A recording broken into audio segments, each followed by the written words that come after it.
ears, Rob, or something? Is that for ear checks? Is it? That'd be a good clip of that. Brilliant. Okay, hello everyone. Firstly, thank you for your patience. Sorry we're a little bit late in starting. Welcome to Cardiff, this press conference after the 140th IFAB AGM. Here to answer your questions in relation to that AGM. It was a special, and it is a special year for our hosts, the Football Association of Wales. So with that, I will hand over to Noel Mooney for some opening remarks. Thank you, Brian. Croeso mawr chi, as we say here in Wales. You're very welcome, everybody. A huge honour for Welsh football, of course, to host the 140th AGM of the IFAB, a year that's especially meaningful for us here in Wales and the FAW, celebrating our 150th year, our 150th anniversary. Very proud moment for us, and we're delighted that such important decisions for the future of the game have been taken here in Wales. This meeting truly marks a major milestone that will help keep the game fair, fast, and dynamic.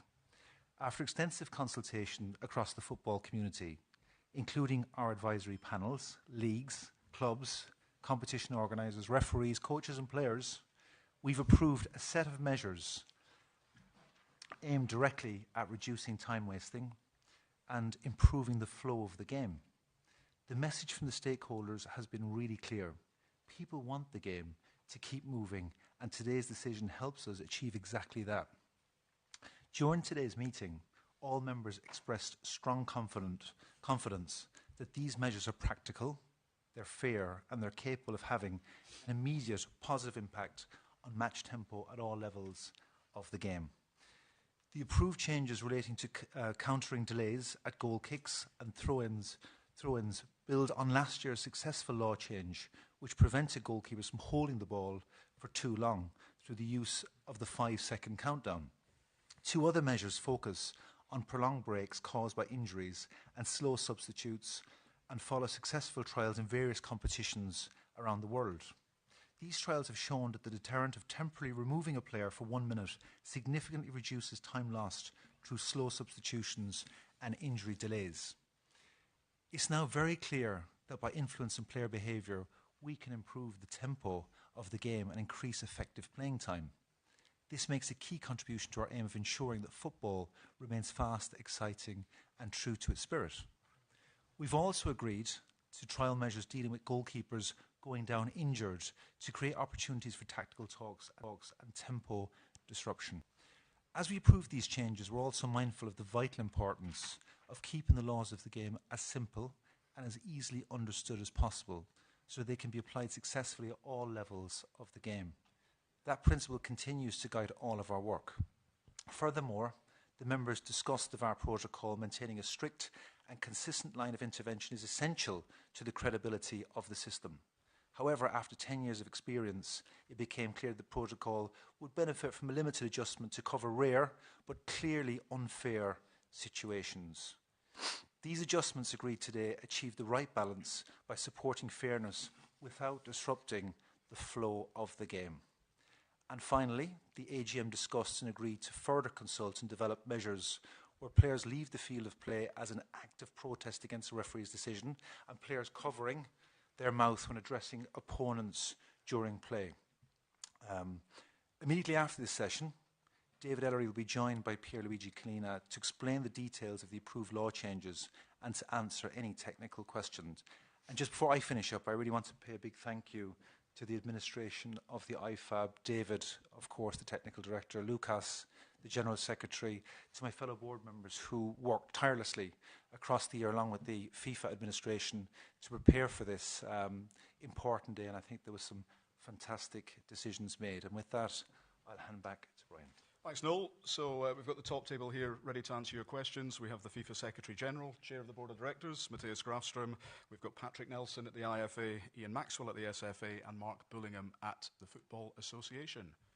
The floor is yours. Jamie. Just a question about the potential measures on players covering their mouths. What are the hurdles you're going to have to overcome in sort of developing sanctions on that one? I think there are a number of things to think about in that. Clearly, there are circumstances we want to prevent. We need to consult with the game more broadly and work out where we could avoid any unforeseen circumstances. You can see when a player is talking to an opponent, the other team, there are very few circumstances where they should need, when they're confronting them, to cover their mouth. But we need to look at everything and make sure if we were to bring in a rule change or a penalty for that, that we're not going to create further problems. And there's a process that we'll go through, but there's a desire to bring in something relatively quickly. Dale. If you just wait for the mic, Dale, please. Thanks.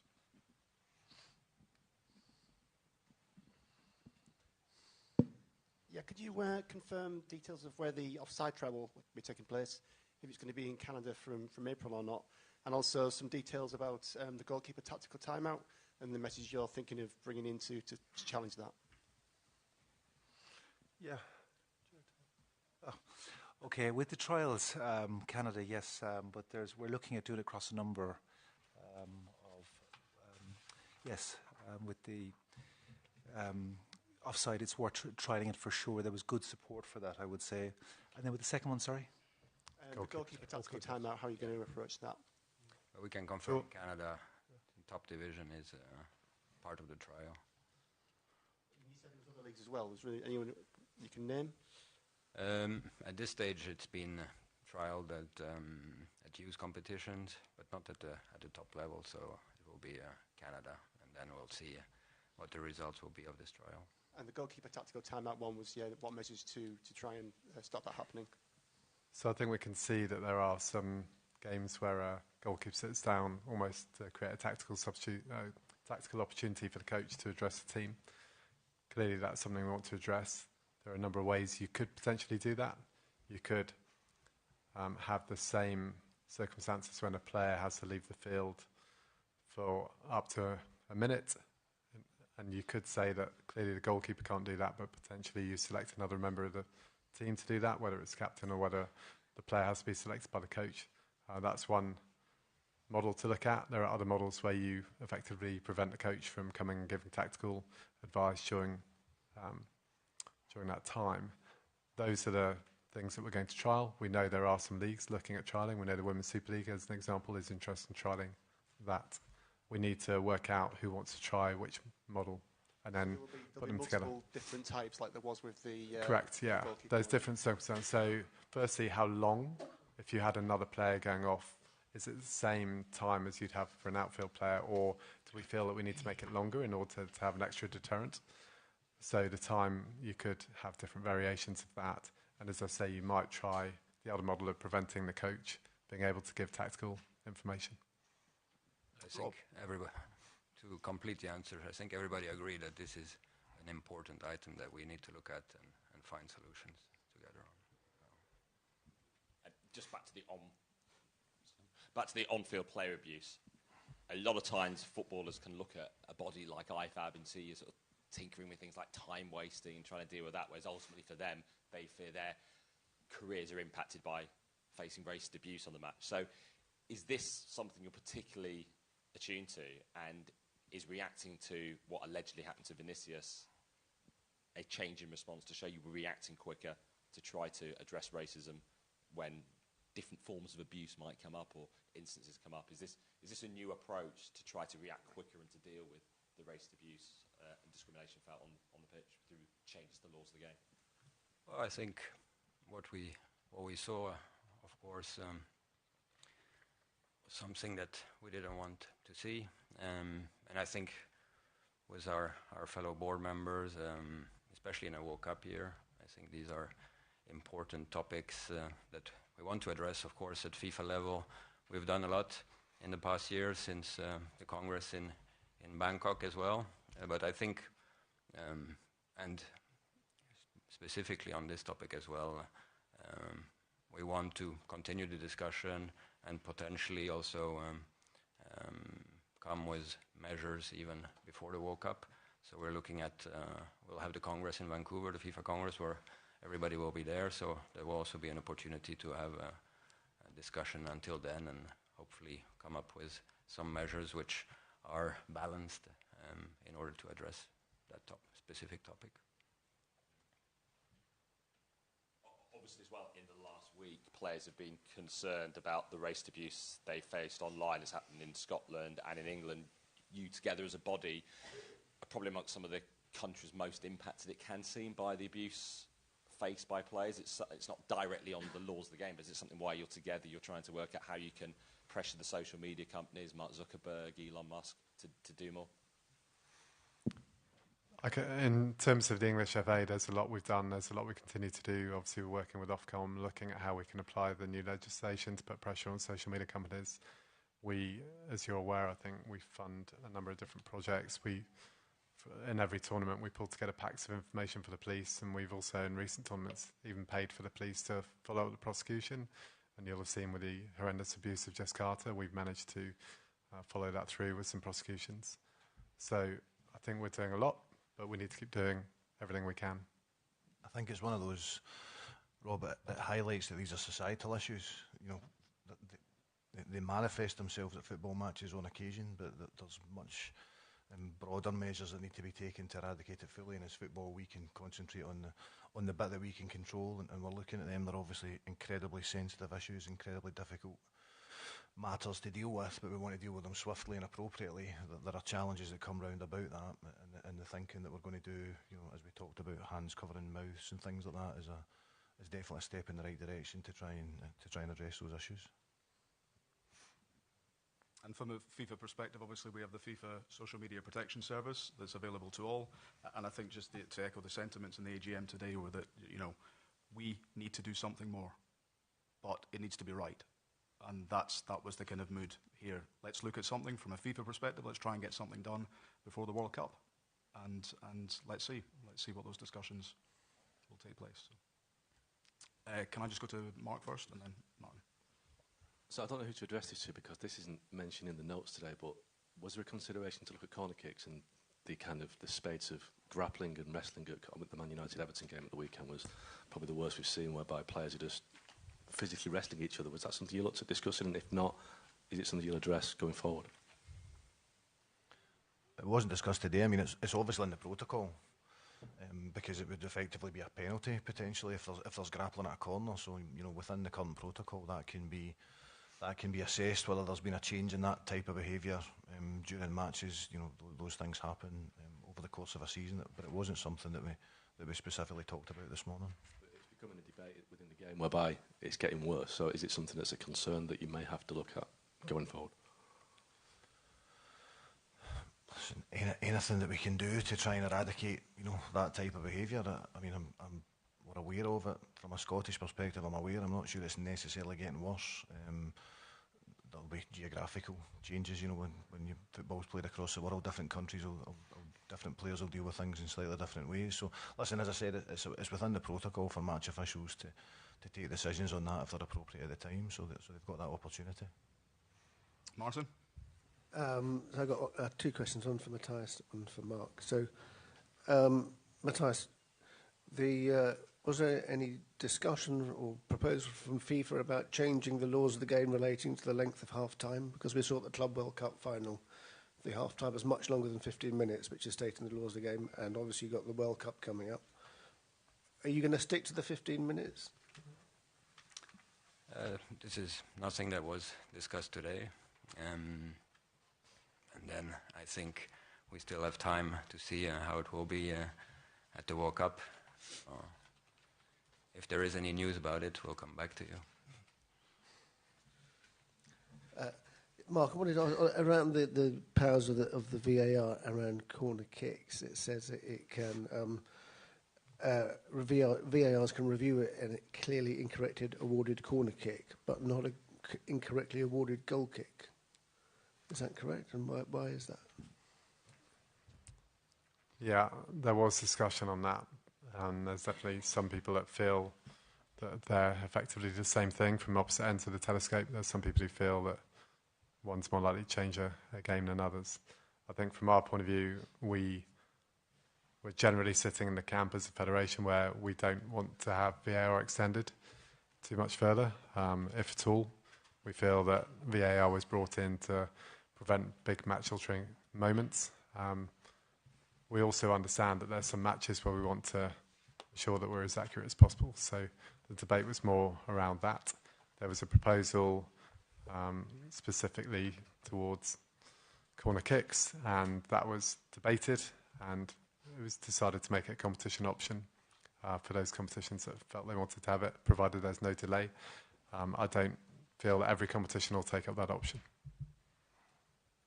Tarek. Thanks for the opportunity to ask a question. Just to get something on the record here as well, you said it's a very important year, World Cup year. The World Cup host has attacked a World Cup team, and the United States is attacking Iran as we're sitting here in this press conference.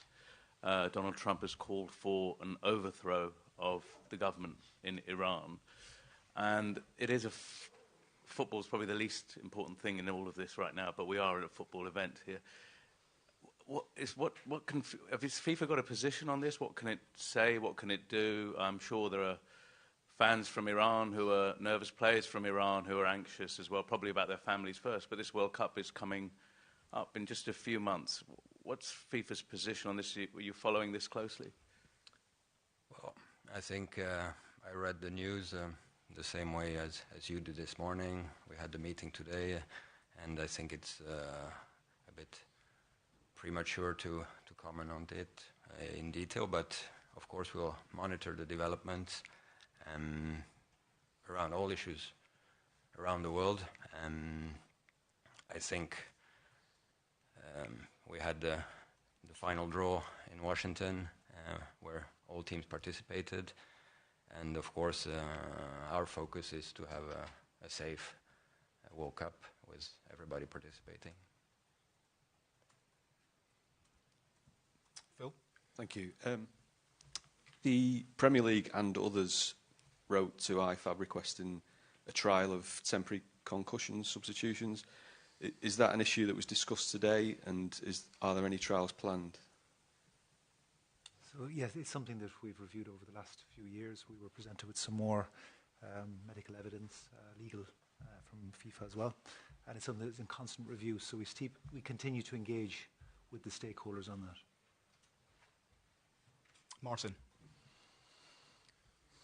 Sorry. Oh, sorry, yeah. Paul. Sorry. Paul. Thank you, guys. I just wanted to ask on the two quick things. One on the players' equipment change. What was behind the change on the non-dangerous items? What was the request?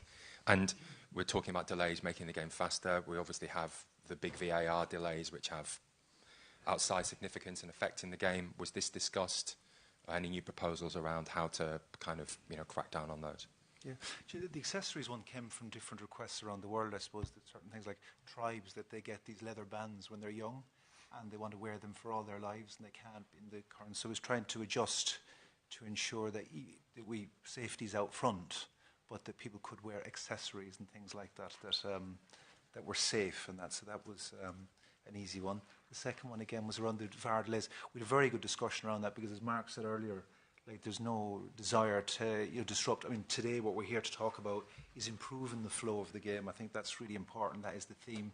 We're very proud, as the IFAB, over the last couple of years, to really have improved the behaviour of players towards match officials. That's an ongoing piece of work. This one is very much about that tempo. So there is no desire to feel or hear to, I think we all pick up that people, are not supportive of more and more VAR stuff. So what we're trying to do is to make sure the flow of the game is not disrupted. I think over the next couple of years there should be a more wider discussion on it, because we all want fair decisions. None of us like to see a game decided by a decision that's wrong. So I think there's a wider discussion over the next few years, but I think we reached some very good conclusions today. And as long as they don't disrupt the flow of the game, I think we're all pretty cool with that. Do you think across the board here, do you share a position that maybe VAR has become over-analytical? There has been some public comments that people are looking too much at small details. Does the board agree with that position? I think, to be honest, I think the challenge is the world that we live in now. Everybody spends a huge amount of time looking at every single thing that happens on a football pitch. Supporters, this social media is full from one weekend to the next about different angles, different interpretations. So listen, fundamentally we need to get decisions right. We need to do that as quickly as possible because everybody wants the game to play and everybody wants the game to flow, and we're obviously no different. There are times when it's not possible because of the checks that need to be done. So it's, as Noel said, it's definitely at the forefront of everybody's mind that we want to keep the game flowing. We don't want to see more delays. We don't want to see more VAR checks. But unfortunately, these things can, on occasion, take a bit of time. And getting used to the system and getting decisions made as quickly as possible has to be an objective. How we do that is obviously up for a bit of debate, but it's something that we're definitely focused on. Yeah, I think also when we have situations, I wouldn't give a specific one at the moment, but where there has been controversy over a long VAR or something that maybe VAR could have spotted but didn't, then that gives us all, whether it's IFAB or competition organisers, which is really where the rubber hits the road on this. It gives us a chance to pause and think, have we got this right? And I mean, VAR really is it's an opportunity for us to make the game better. I think over the last few years we've very much done that. And occasionally at the edge, at the margin, you'll still get wrong decisions. And every time we get a wrong decision, either from our perspective or from a competition organiser's perspective, it just gives us a chance to think, how do we handle this next time round? So I think we're fairly comfortable with where we are at the moment. The extensions we've made today, I think, are good ones. And let's see over the next few months and years how that works. I think just to build on that, it's funny because we're all obviously football fans as well, and we all chat about games together. And I think any of us want to see VAR extended because we don't want delays. We want the game playing that. But then at the same time, as competition organisers and as football administrators, to walk away from the stadium with the wrong decision, having decided something, you've got that balance. If the technology is available and the wrong decision has still been made, that's that dichotomy between us as fans of the game and also administrators. I think from our point of view, it's probably three things. One is keeping the bar high for intervention and make sure we have that. I think the second thing is that we're continuing to review, and there is a review going on looking at how we use VAR best and that balance between getting the big decisions right but not slowing the game down. And I think the third one's almost the most important one, which is continuing to innovate. So if you look at the innovations that FIFA particularly brought through in semi-autonomous offside, I think they're fantastic. And I think the speed with which decisions made, the accuracy, I think that takes a big amount of frustration away from fans because you're getting decisions made quickly and they're accurate. So I think continuing to invest in technology. I think the other interesting area is looking at what can we learn from other trials being done. So the video support system, and where you have a model where you have referees obviously refereeing the game, but then the coach has a challenge system. What can we learn from that? Are there elements of that we should consider adopting for the future? Because that changes the dynamic. That reduces the amount of times when there is a VAR intervention and effectively puts the onus on the coach. And I think that's just something which we might continue to learn as we trial that model in the parts of the game that fundamentally can't afford full VAR at the moment, but that doesn't mean it's necessarily the wrong model for the future. So innovation, I think, is critical, and then that can feed into the overall review and looking how we best adopt VAR for the game. Okay, just before we bring in Pierluigi and David, conscious of time, two more questions. Martin, then Tom. I've actually got, these are three quick, but they are quite quick, honestly. The offside trials, is it purely daylight or is it the torso option? Purely daylight. Right. Number two is, there was a dog-so change potentially on the agenda that appears not to have been passed, which expanded to the other attacking players. That was on the agenda. Yeah. Oh, right. The yellow card. On here. We only gave you the main things. Right. There's so much for you to That's good. digest. Well, at least I know. And with the delay on throws, I mean, maybe it's one for David and Pierluigi later, but just to take a team, Brentford, the right back takes the long throws. But if it's on the left side by the box, Coyote, he's going to trot 60 yards to take it. At what point are you saying it's time to start counting down? And what will be the trigger for that that decision by the officials. I'll pass it maybe to David on a bit of that, but if you take the grassroots, we talked earlier about using the universality of what we talk about. So in the grassroots game, if the ball goes into the river, you have to wait till the ball comes back from the river for a start. So that from the grassroots side. Maybe David, you want to say something on the elite side? I think. Yes, I mean, this is designed to deal with deliberately delaying the restart of the game. So we're not introducing a set period of time to say you've got to take a throw or a goal kick within 10 seconds. But at the moment, the referees will get to a point where they're hurrying up. What we're saying to referees, if you feel that they're deliberately taking too long, you'll then whistle, signal, say get on with it. You've now got 5 seconds. So the tactical moment you talk about, that's a legitimate part of football. It's not a deliberate delay. But if we think about goal kicks, where the goalkeeper in the 85th minute is winning 1-0, Take 5 ball minutes, down, they go back, they bang their studs on the post and whatever. What we're saying is a yellow card is not a deterrent at the moment, because we found with the 8 seconds losing possession is. So whereas now the referees might warn and might give a yellow card, we're saying actually now we're going to say get on with it. And we're very clearly giving you 5 minutes, 5 seconds. 5 seconds. And then basically if you can't take a throw or a goal kick in 5 seconds, then we're actually trying to delay it. So it will be referee judgment, but only when there's a deliberate attempt. Martin, did you have anything else? No, that's it. Mr. Morgan? Yeah, just to pick up on a couple of things that have already come up.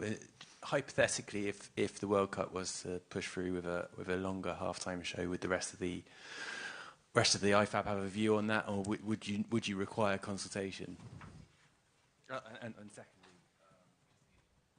just going back to that process around Iran and whether you might have a discussion with the White House task force just to seek reassurances that Iran, the team and their supporters will be safe to travel. So it's quite similar to Tarek's question.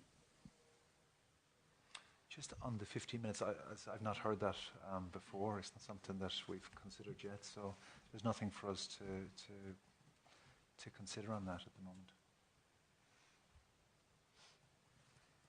And of course, we'll continue, as we always do, communicating with the 3 governments moving forward, and this is ongoing in any case. So, and of course, a priority outside everything that's going on, of course.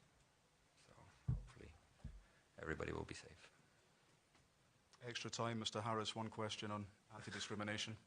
Last question, Rob. So I just wanted to bring it back to the bigger thought, obviously, because it is quite swift, unusual action against the abuse allegedly suffered by Vinicius. Is tackling racism the key priority for this World Cup, and is that the biggest thing that would be a stain on the World Cup, discrimination for FIFA, and why you want to act? Well, the fight against discrimination is a priority for FIFA as an institution. I think we have repeatedly worked on this since also the Congress in Bangkok and the resolution which was adopted by the 211 member associations. And, you know, for players to have a safe environment to play in is a key priority, and we will continue. You know, we have the various pillars that we have been using, and also the Players' Voice panel is in touch as well with players who are allegedly abused. So I think this is a constant priority, and will continue to be as well during the World Cup and also after the World Cup. So I think, as Ian mentioned, it also relates to issues that exist in society, so we cannot provide all the solutions, but definitely it's a priority for us to do as much as possible. Excellent, everyone, thank you. And Pierluigi and David, the floor is yours. Had a few questions on what next. We're off to Cardiff City Women. That's what the IFAB delegation is doing this afternoon. So, thank you, everyone. Thank you. Thank you. Thank you so much for coming.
Hi everyone. As mentioned, we have Pierluigi and David Ellery here to discuss the more technical aspects of the IFAB meeting today. David will open with some remarks and then pass to Pierluigi, and then we'll have time for a few questions. Thank you. So I'm just going to give some of the more detail behind the tempo disruption topics. Pierluigi will then talk about the changes to VAR, and after that we'll take any questions on the rest. So just in terms of the tempo disruption, as I think you'll all agree, the change for the 8 seconds and the goalkeeper 5-second countdown worked extremely well. So everybody said, well, now can you do something about goal kicks, throw-ins, injuries, etc.? So we've got 3 measures, as we mentioned: the goal kick and the throw-in. When the referee judges that the restart is being deliberately delayed, they can or cannot give a warning, it's up to them, but then they will whistle, signal, and start the 5-second countdown.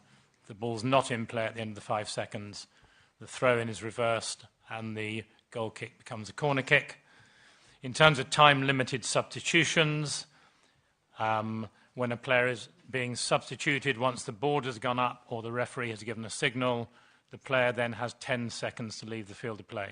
If they've not left within 10 seconds, they must still leave, but the substitute cannot enter. Play restarts, and the substitute can only come on at the first stoppage after 1 minute's play.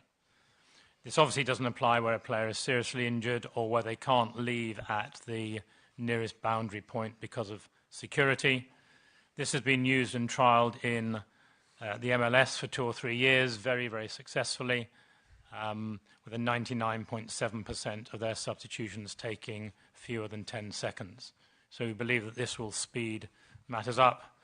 Then in terms of injuries, where a player goes down injured and causes the game to be stopped, we know often they'll do that holding their head, and then as soon as the referee stops it, they say, oh, I am okay, and get up. So where they stop the game because of an injury, or where they want and then receive assessment or treatment on the field of play, at the end of that, they then leave the field of play and remain off for 1 minute. This 1 minute allows the medical staff more time under a controlled environment to assess whether they should return or not, so it's important for player welfare, but it discourages exaggerating injuries. So they're the 3 measures. We are very aware that the goalkeeper injury for tactical reasons is growing, and we're aware that that will become more disconcerting with these new measures, so we will be moving, as was said earlier, to some trials of different ways in which we can try to discourage this. What the 8 seconds with the goalkeeper showed us was that if there's a strong deterrent, player behaviour will change, and the deterrent is very rarely used. So very few of you will have seen, bless you, Martin, poor man. Very few of you will have seen a corner kick being awarded against a goalkeeper, and that demonstrates that we can change player behaviour positively by an effective deterrent. We believe that the same will be true of these deterrents we're bringing in. So that's what we're doing in terms of tempo disruption. If I hand over to Pierluigi on the change of the VAR protocol, then we'll take questions on that or any other of the law changes we've had. Thank you, David, and don't worry, Martin, next year will be Cairo, so the weather will be better for your cold. And yours. And also for mine. I've been told to walk from the hotel to here, 10 minutes, crazy. Anyway, making a presentation after David Ellery, it's a challenge, so I cannot be as clear as he was, but I try. Today we celebrate the 10th anniversary of a decision taken at IFAB 10 years ago, which was the permission to run a trial, VAR trial. It was decided exactly 10 years ago together with another major decision was taken. It was the first time FIFA President Gianni Infantino was on duty, and he managed to achieve a great result, which was the so-called triple punishment. You may remember that at that time it was something that was discussed for many years, finding the agreement of everybody, and at the end, blocked. So for many years it happened, and despite the players, coaches, referees were positive, and at the end, 10 years ago, it was decided. But going back to VAR, it's 10 years that the trial was decided. And in these 10 years, many things happened in terms of technology. If you look at the picture of the first time VAR was used in a friendly match in September 2016 in Bari, Italy played France. And if you see the VOR, myself and Infantino couldn't stay within. It was so small with only 2 monitors. And if you compare, you can find pictures of the VOR at FIFA competitions. It's a completely different story. So technology completely different, but also those who manage the technology, I mean the video match officials, are completely different. At that time, David was very brave because basically he drafted something from nothing. He had no experience when he drafted the protocol, but also those who were going to use the protocol had 0 experience and little skill. 10 years later, the video match officials have a wide experience and they are much more skillful than before. So, having changed many things in these 10 years, we thought it was the correct time to make some changes in the VAR protocol, and as it was already announced by the directors before, something else will be considered in the next future. But for the time being, we decided to have the video match official intervening when a second yellow card is clearly wrongly given. It's something unfair. A player is punished for something which was not committed, and this decision, red card, can have an impact on the match. So we think that is fairer to give the VAR the possibility to recommend the referee to review the decision when the second yellow card is clearly wrongly given. We had example. It's something that I have to say, David can confirm, it's something that was on the table since 5 years? Yes. 5 years we were discussing. We found someone reluctant. Someone thought it was not a priority. I would like you, following, was the last one, Italian football last week, and what happened in a major game between Inter and Juventus. It was a nightmare what happened during the week after that incident, which could have been easily avoided simply by using the possibility for the VAR to review that decision. Because something could have been avoided in 10 seconds, probably. So I repeat, sometimes we have to wait until something happens before taking a measure to solve the problem. Hopefully in the future we will be able to prevent something from occurring before. But for the time being, this is a decision, as well as sometimes happen that by mistake the referee thinks that the foul is committed by the wrong player. So it's A who fouled B, and B is punished for something that was not committed. So a sort of mistaken identity.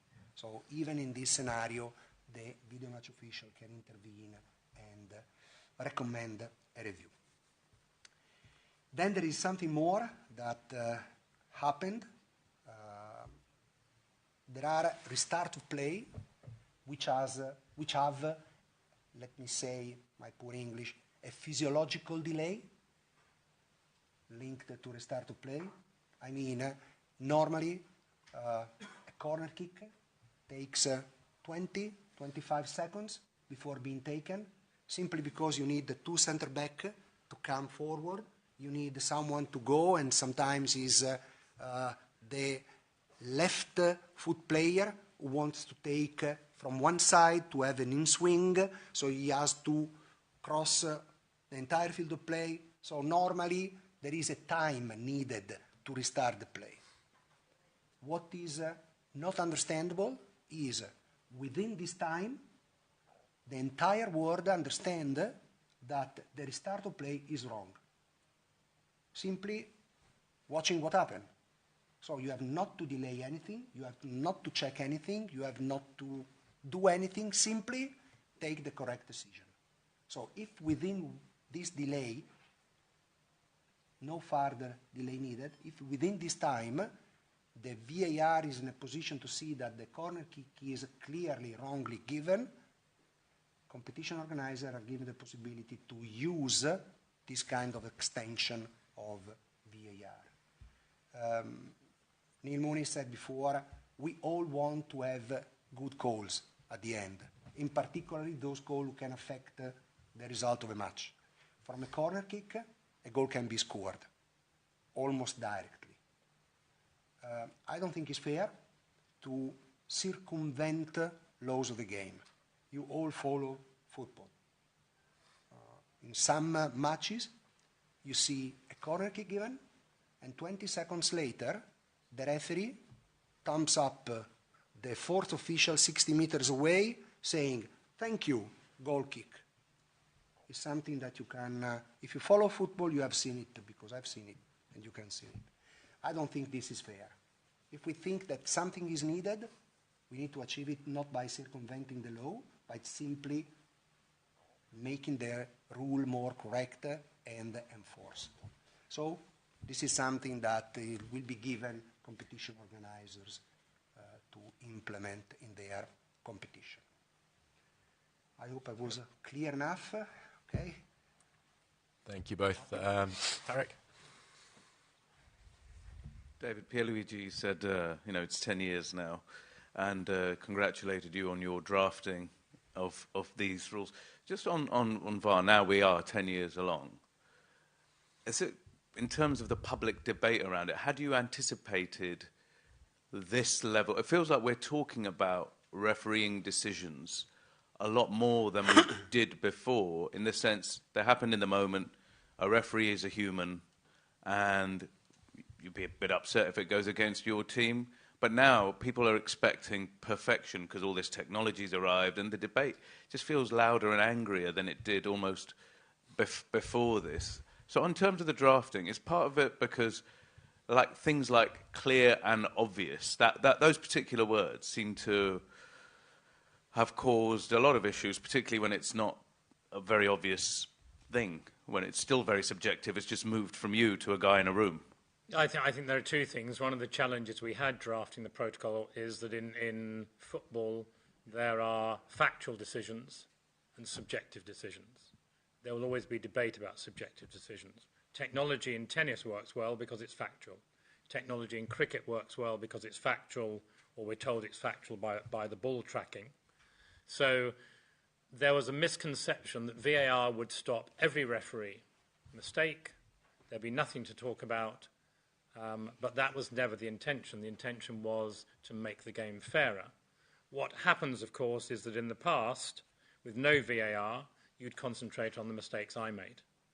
Now, that focus has shifted to the VAR. And because that's an anonymous person, people sometimes don't like it so much. But what everybody is ignoring is that the game is much fairer because of VAR. But like many things in refereeing, when something goes wrong, you never forget it. When something goes right, you ignore it. So World Cups, league championships, cup finals will not be decided by a major refereeing error because of VAR, and we should never lose sight of that. What is happening, and there's a very interesting debate which we all have, is that what is the direction VAR should go in? Because within football, there are two contrasting philosophies, some that want, as far as possible, perfect decision-making, which, of course, you can't have when you're judging was that reckless challenge or serious foul play, and those who say we have to accept that referee errors are part of the game. Part of that is instructed by the competition. So a referee mistake in the semi-final of the FA Cup is much more serious than the same mistake on match day 3 in the Premier League, to keep it English. So we have agreed today that we need to now look after 10 years at VAR. What do we want from VAR in the future? How do we develop it for the benefit of the game, recognising that in a way knockout competitions may have very different demands from league competitions. But we can't get away from the fact, and this was something that stopped VAR coming in the first place, was a lot of people said, well, the problem is most referee decisions are subjective, and therefore video footage won't help you.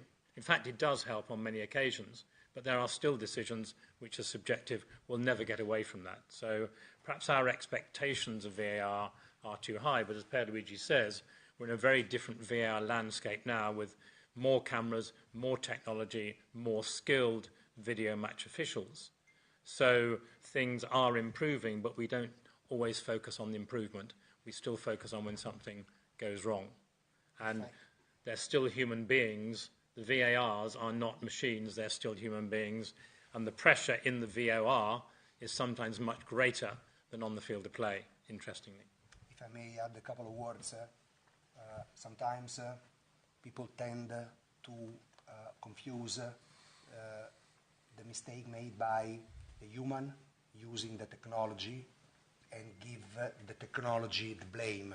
So, second, in Italy we are used to say that in every wonderful marriages there is a crisis after 7 years. So it might be possible that people fell in love with VAR, and then after some years, as with your wife, you have a small crisis. And the third one is 10 years ago, socials were completely different from today. So probably 10 years ago, or 8 years ago, or 7 years ago, there were less complaints simply because there were less tools to make these complaints. So today socials are much more aggressive, and I'm afraid sometimes we tend to give them too much importance. Don't forget that sometimes there are people on socials, they have no clue, they have no idea, they are simply making noise because it's easy to shield themselves as not recognizable and start offending or making bad comments. Martin. Pierluigi, can I just ask? For the Italian saying. In the World Cup for the corner kicks, does the chip in the ball will that help determine whether it's come off the attacker or the defender for the VAR's information? Well, the chip in the ball helped to give, or better, not to give Cristiano Ronaldo a goal in Qatar when he thought or he pretended to have touched the ball by head, and it wasn't because of the chip in the ball. I don't think that this is the kind of decision that can be changed. We have example, you have example of wrong decision that can be changed simply by watching the images. You don't need to use 2, 3, or 4 cameras. Simply one replay from the correct camera, you see what happened. So these are the kind of decisions that might be. I don't think that anybody may complain if a decision is wrong, and to make it correct, you need to use the chip in the ball. It's defendable. It's a defendable mistake. But when the entire world can see, simply looking at one footage, that the decision was wrong, and you have the time to make the good call, why you have to pray, hoping that nothing happened from that restart of play? To me, it's not understandable. And David, just on the, you said you're going to look at measures to where players unilaterally decide to leave the field of play as an act of protest against a referee's decision. What sort of things can the IFAB do on that? Well, I think we have to look at whether the laws of the game cover it sufficiently enough, whether the laws of the game need tightening, or whether this is something disciplinary. But we're obviously concerned that situations as in the African Cup of Nations final, where a whole team walks off and protested a referee decision, that's not something that football wants. And therefore, if the deterrents are there, that mean that the players are not going to be influenced by the coach to say, right, you can all come off, then that's what we're looking at. I think in both those areas, we're looking to see what can we do within the laws of the game, what can we do in terms of disciplinary sanctions, because again, we don't want to put referees in difficult positions. So this is the early stages of looking at something to see if there's simple solutions we can find in terms of deterrence, but I wouldn't want to speculate at the moment as what we might do. Jamie, then Paul. I guess this is probably one to Pierluigi because you've talked about this the most on the panel so far. On the flip side of the checking corner kicks and the second yellow cards, you've talked about there being the natural delay before a corner's taken. Is there any sort of scope to maybe look at whether it should have been a goal kick instead of a corner as well? Because obviously, if a goal is scored from a corner that shouldn't have been given, that equally feels unfair. And also on a second yellow card that isn't awarded when it should have been. What are your thoughts on that? As it was already said, this is, let's say, a first step into a wider examination of what can be reviewed in the next future. For the time being, we decided to stay with these circumstances. I would say is less fair to be punished for something that you not committed instead of not being punished for something you have committed. This is a principle of law, not sport. So this is applicable in daily life. So we think that if we have a limited number of circumstances to be solved by changing, the priority has to be given to the second yellow card only given and the restart of play, which can be easily checked within a normal delay, so without any further delay. If, do you want a microphone? You said that we've agreed that we need to ask what VAR is like in the future, and it was mentioned as a potential 2-year process. Is that something that was agreed today? Yes, they've agreed that we after 10 years we should be reviewing VAR to see where we want to go with it in the future. If I can Martin, just on the second yellows, Pierluigi, am I right in saying that the review would be on effectively a factual error by the referee in terms of he's given a foul Not which wasn't a foul? Not an interpretation. Yeah, so if it's a foul, irrespective of whether it's a hard foul or a soft foul, if the referee feels it's enough for a yellow card, that's sufficient, as long as a foul was committed.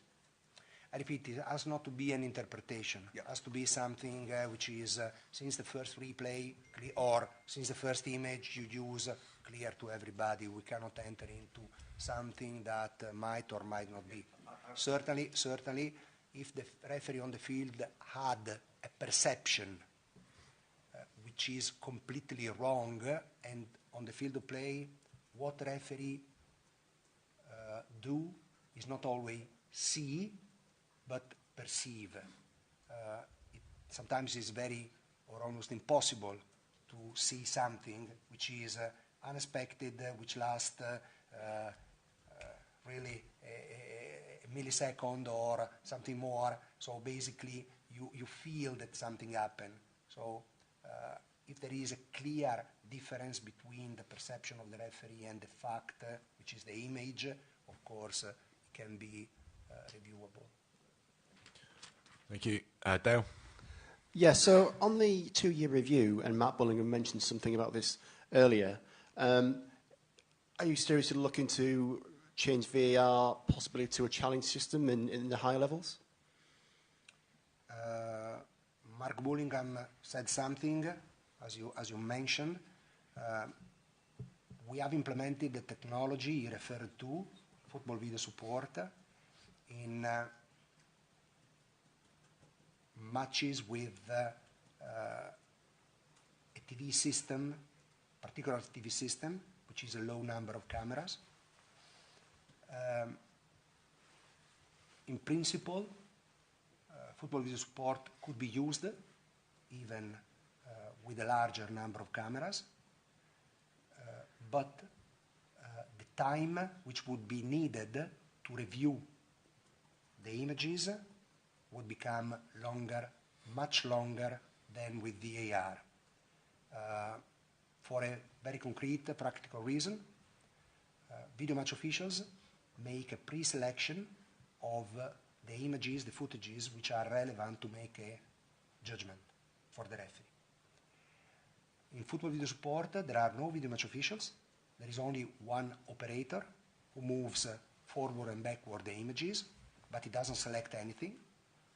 The referee has to access to all the available footages.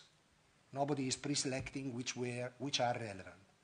And imagine with 12 cameras, I think the normal TV setup of a professional match in one of the top leagues is a minimum 12 cameras. Imagine that you have 8 cameras that might be relevant. The referee has to watch all the 8 footages. Imagine 30 seconds, 40 seconds per footage, only to watch. At the end, it's easy to get 5 minutes.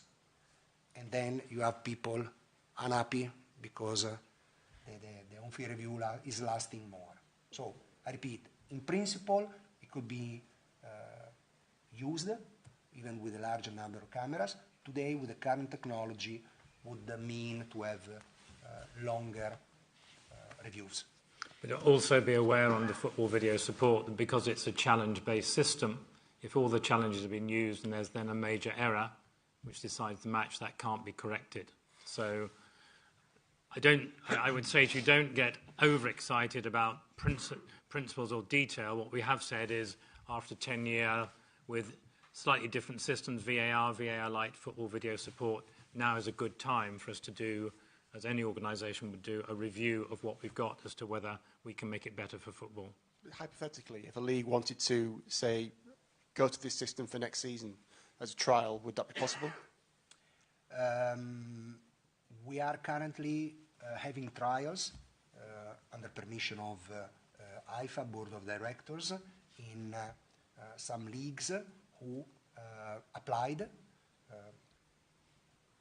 When the Board of Directors of IFAB gave the permission to run this trial, all the member associations who gave an interest, who had an interest, were sent the possibility to apply. We have a number of them who applied for joining the trial. A smaller number at the end did it. I can mention Malta, the first league to have, the first member association who implemented it in the top league. And then there are 2 professional leagues in Italy and Spain, the third league respectively in the 2 countries, and the top league female in the same countries. So we had already some going through. The trial ends at the end of the season, 25-26 in these leagues, and then of course the board of directors of IFAB will be briefed about the outcome of the trial. In principle, we may consider trials in other competitions, knowing that if a competition wants to start the trial next season, has to plan and arrange everything already now. So we cannot tell member association you have to wait until the end of the trial in June to start in late July or beginning of August. So it is probable that in the next weeks we will open the possibility to join the trial for the next season to member association and competition organizers. On the offside trial, how many more leagues would you want to see trial it other than just Canada to consider it to be a change in the law, and would you expect to trial it in a league with VAR before you considered it? Trials on changes which have an impact on the way football is played have to last longer than others because they can have quite a big impact. So before changing, we want to have all the evidences that the change is really for good, for better. So actually, I don't know how many how long, but certainly the process will be much more accurate than for other trials. And that wouldn't just be at the top level of the game, because, of course, the change in offside can affect matches where you don't have technology, matches where you have neutral assistant referees, but also grassroots football, because something which might work with technology may not work with the referee when he and she are refereeing on their own on the local park. So there would be extensive trials at different levels of the game once we get a feel from particularly the Canada experiment as to whether this is something viable to go forward. And another aspect, sorry, no. Particularly for a top league, you have teams playing domestically and internationally. If you have the trial domestically and this trial affect the way the players play, and then you play internationally with another rule, then it can lead into some problems for these teams. So there are different aspects that have to be considered when you give competition organizers the permission to run a trial. Thank you. Sorry, Dale.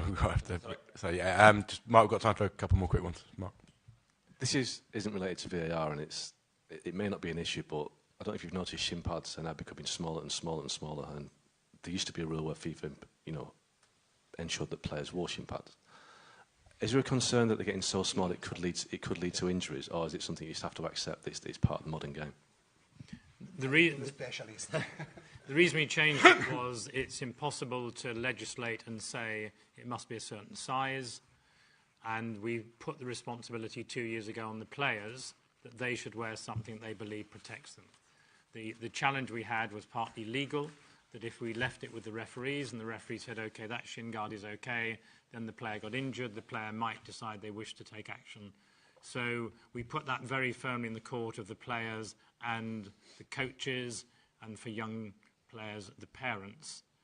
And we had hoped, or we would expect, that they would take a responsible attitude to it. Does that suggest that you feel that there isn't a responsible attitude? Because some of the shin pads are now not even pads, not even protective. It's almost like tokenism. There was one recently where it was almost like a bit of sticking plaster. It was the Burnley play, wasn't it? Yeah. But the pressure needs to go on the individual players, the coaches, the clubs, to make sure their players are protected, because it's impossible to legislate for. And also, at the end of the day, is for their own safety, so they should care of what is really safe for them. Perfect. Cool. Thank you. I think we're going to have to... Sorry, Rob, quick. A couple of quick ones. One, this look at punishing players who cover their mouths when confronting an opponent.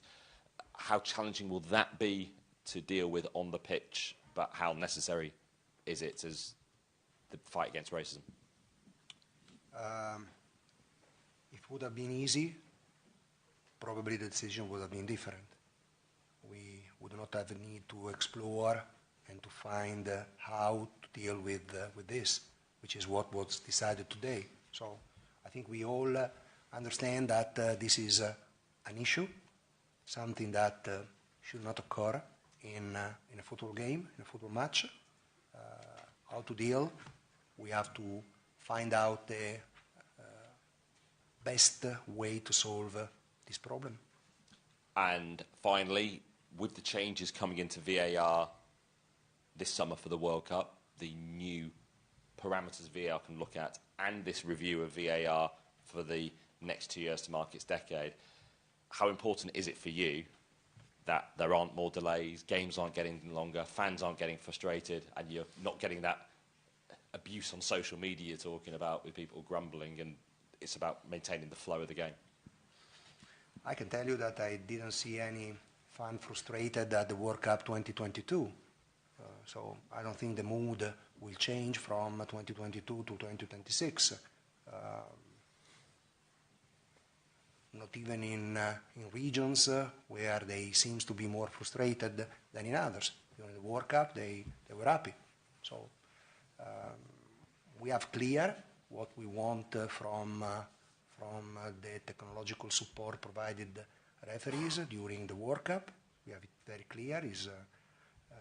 It's the same we had in Russia when we implemented it for the first time, and it was a success, and considered unanimously as a success. 4 years later at the World Cup in Qatar was the same. We had a great result, a success, even in 2019 and 2023 at the Women's World Cup in France and Australia and New Zealand, despite match officials are less familiar with the technology because many of our female referees cannot operate with VAR in domestic competition, so their experience is definitely lower, but the way they dealt with technology was absolutely outstanding. So we are very confident that the way VAR will be used at the World Cup 26 in Canada, Mexico and United States will be at the same level as it was in the past. Our objective is to get correct call on the field of play and not having results decided by something different than the skill, the ability, the qualities of the main character of the matches, which are players. The right decisions, but quick decisions. We had always the quickest decision possible. As it was mentioned before, we implemented new technologies to make decisions even quicker. Semi-automated offside technology is absolutely an example to speed up the offside decision. But there is something that Master David Ellery wrote in the protocol since the very beginning. Can I quote you? Please do. So, being fast and being accurate is not possible. If you want to be accurate, sometimes you need time, particularly when you have to check not only one incident, but more than one. So we are always we always remember the 5 minutes on-field review.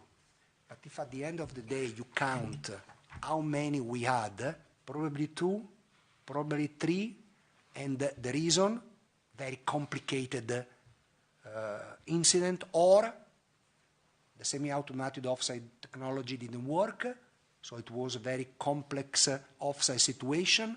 The video match officials had to draw the line, was very difficult and needed time.